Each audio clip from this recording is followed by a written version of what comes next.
Hello, dear students. Hope you are to be healthy, wealthy, all of you, and hope you are having a great time, dear students. Today we have the fifth lesson in beginner to class, and in this lesson, I'm going to teach you the last type of sentence that we have exclamatory sentences. So, guys, if you want to learn English with me and if you're new on my YouTube channel, so kindly don't forget subscribe to my YouTube channel and press the bell icon to get my all new videos notifications. سلامونه کې هلي احترامات مو منې ملګرو هیله ده چې خوشحاله د انرژي سلامتي او د صحت عافیت جامع به مو په تن ووسیږي ملګرو یو ځل بیا په هوپ انګلیش اکیډمي کې درته هرکلی وایو هیله ده چې زموږ د نوي درس لپاره آماده واوسیږئ په نوي درس کې موږ تاسو لرو 5 نمبر درس په بګنري کلاس کې او په دغه درس کې به موږ تاسو وایو exclamatory sentences چې موږ تاسو په پښتو کې ورته ویلی شو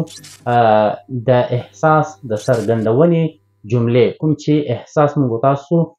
څرګندوو په دغه جملو کې نو راځئ د دغه جملو په هکله باندې وغږیږو که چېرته زموږ پر چینل باندې نوي یاست زموږ یوټیوب چینل سره سبسکرایب کړئ او د بیل آیکن هم در سره کېکاږئ تر څو پورې زموږ د راتلونکو ویډیوګانو څخه خبر واوسئ